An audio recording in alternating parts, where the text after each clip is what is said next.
And I just went over on whistle and I went, if you think you can do a better job, there's the whistle. And he went, no, I didn't mean it like that. I said, well, stop now then.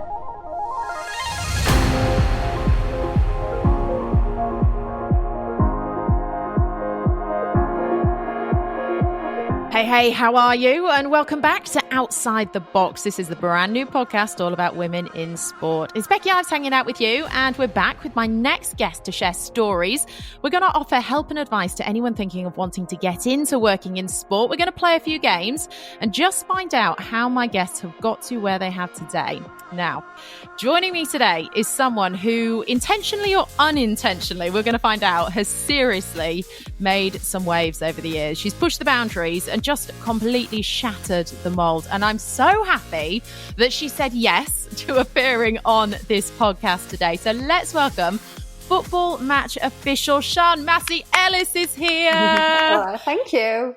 How are you? Yeah, good. It's nice to be involved in something extra football related. Oh, honestly, I can't thank you enough for coming on this podcast because, like, being a female match official working across both men's and the women's game at the very top level, out of all the guests that I've had on this podcast, and I've had some great guests that are at the top of their game, just like you are definitely in the role that we firstly know least about, I have to say, and secondly, definitely has the least females working at the very top level. Yeah, there's not very many of us, are there? There's really, really not. So I'm so excited to shine a light on it and sort of get your thoughts, opinions on all sorts today. So let's just start with which leagues you currently do work across. So domestically, so here in England, I work mainly on the Premier League as an assistant referee, but also work on the Women's Super League as an assistant referee as well, a league that I've done both roles as a referee and assistant referee on. So I just currently, though, I've chosen the pathway to be a specialist assistant. So not many people know. They kind of think, oh, you're just an assistant until you become a referee. But actually, it's not like that. You choose to be a referee or an assistant referee. So I chose around about when my daughter was born, so about 5 years ago, just to concentrate on being an assistant referee rather than referee. So now I just assistant referee on both of those leagues mainly. Interesting. That is true. I don't think people realise, you're right. I think people always assume that you're in waiting because the referee would appear to be the top job. But why did you choose assistant referee? I think it's a little bit more black and white than being a referee, because I think sometimes, especially like critics, they can look at a referee's decision and think, oh, have they got it right? Have they got it wrong? Whereas I think that being an assistant referee is quite a specific role. So offsides is kind of black and white. He's either an inch offside or he's not. And I quite like that about it. I can be quite specific.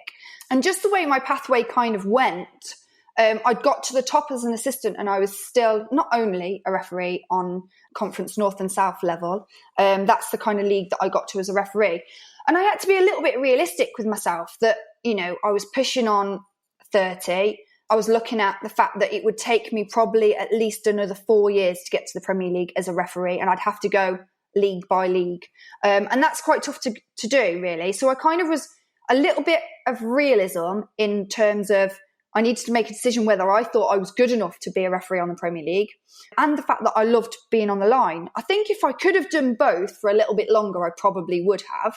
But when they made our job full time, they kind of said, you need to choose. It was a difficult decision, don't get me wrong, because I love refereeing as well, and it is a different job. And a lot of people don't think that you're an official applying the laws of the game on a match, so it should be the same. But they are really role specific. You know, referees have to move in a different way around the pitch. They have to decide more on fouls, whereas ours is more balling out of play and offsides, although we do give input on fouls. And I think it's a lot more specific, and I quite like that about it being kind of more black and white. And in terms of now, you work on a weekly basis and you get allocated games. How does the allocation of games work? Do you get it weekly, monthly? I mean, I take it they allocate the games to you rather than you be like, you know, I'm going out Saturday night. It would really help me if I could be in that general location on a weekend. Imagine, well, actually, I want that local derby this week. I wish it worked like that. No, we get appointed to the games and we work in teams as well. So the games, again, probably a lot of people don't know this, but games are really appointed on merit as well. So every game you're assessed. So you have an ex-referee who will sit and watch the footage of every game that you do, and they assess every decision that you make. So every throw in, every offside, every foul, and it's rated then whether it's an easy decision, a difficult decision, or non-routine decision.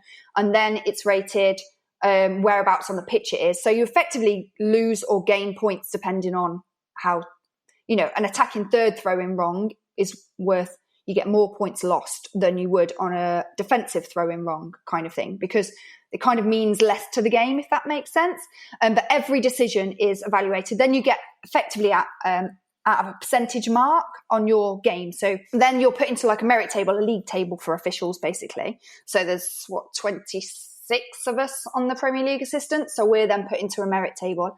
So your games will be appointed on where you are in that merit table. Also, they don't like to make us do the same teams week in, week out. So that kind of goes into it as well. Also, we work in teams with a referee and another assistant where they try to keep us together. So I work a lot with a referee called Cav, and I do most of my games with him. So we've kind of established a little team, and we work well together, because I don't think people know how much you have to trust each other as part of a team. Like, so when somebody tells you something about a decision, you kind of have to trust that they're telling you the right information, they're giving you the right information.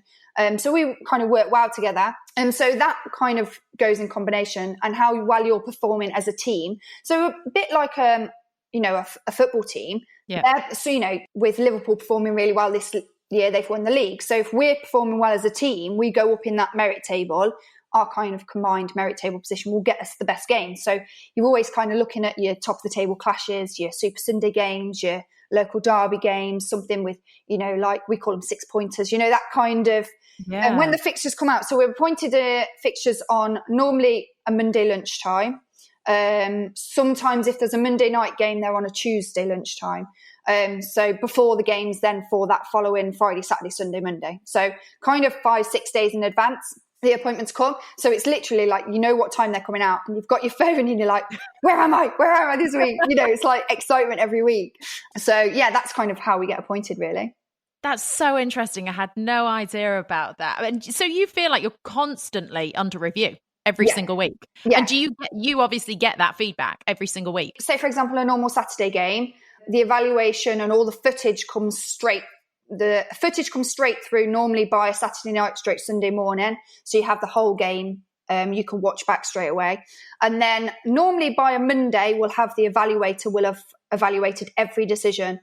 So sometimes even the referee and the assistant are included in one decision. So say, for example, a corner, and they'll ask who gave this decision. And you could say, oh, I said it was a corner, referee said it was a goal kick, we went with goal kick, that kind of thing. You don't realise this happens over the comms, but we do disagree on things over the comms, because sometimes you see something and the referee might see something else. Obviously, most of the time you want to be getting it the same. So normally, it's throw-ins, you'll go, I'll say red, referee will say red, we'll go red. So, it's kind of like that kind of decision. And sometimes I'll say red, he'll say blue, and he's a lot closer. Or actually, I've said, no, it's got another touch on the way through, it's red or whatever. And that tends to be the way kind of it goes. So then we have to input that into the evaluation, and then it goes off to standardization. So if there's anything that is really difficult decision and the evaluator has said it's correct or incorrect, then it goes to panel. So any really difficult offside decisions where the evaluator has said it's correct, it will go to like either a 3 or a 5-man panel, and they'll decide. Then they'll go with the tariff, as we call it, whether it's an easy decision or a hard decision. So again, different points weighting, and they'll decide whether you got it right or wrong by a fraction, or it's a centimetre offside, so it's wrong, or that kind of thing.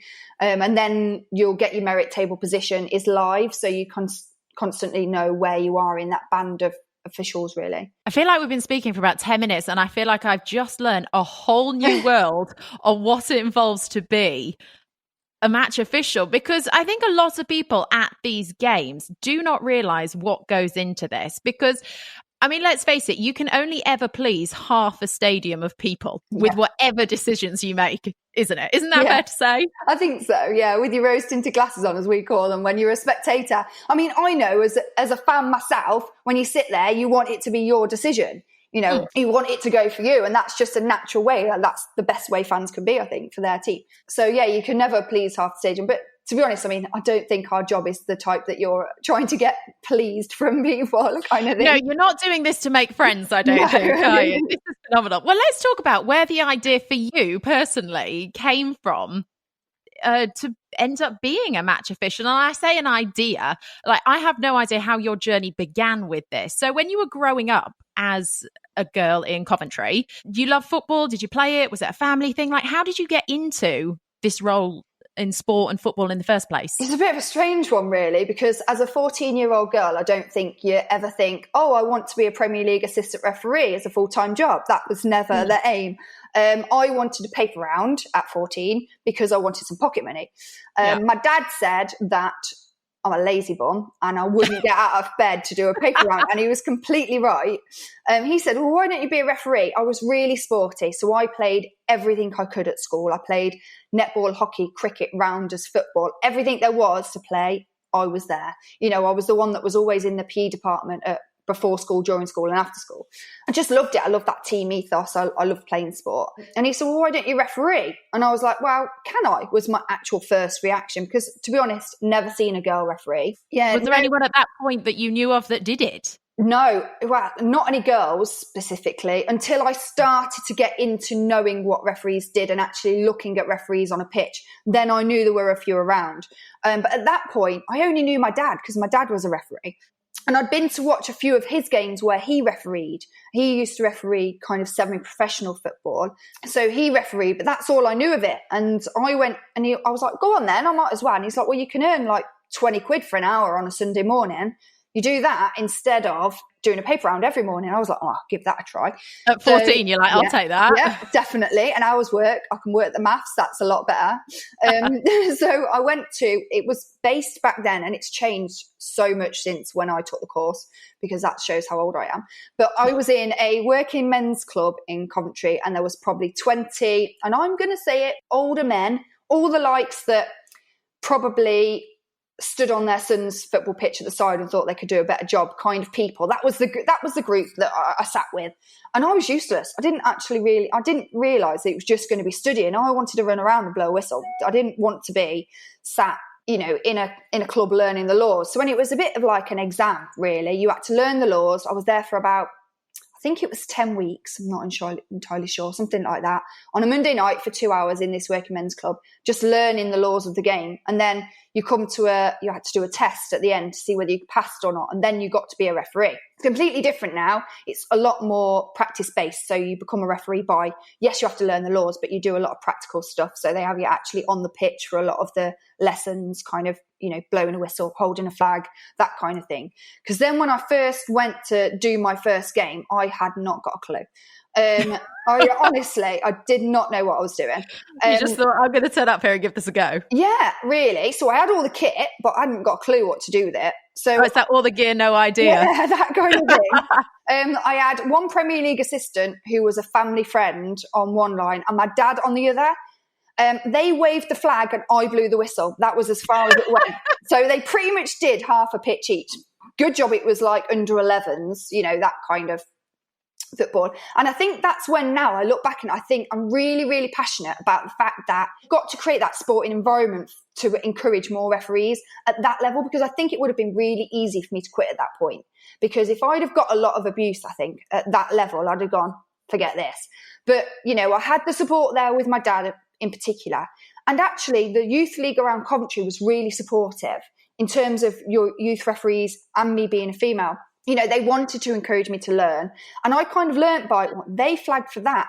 That's what a foul is. I know now I'm going to blow my whistle next time. So I kind of learnt by practice. Kind of just stupid things like pointing in the air one way or the other. You have to learn all of them things, which are real basic tools, really.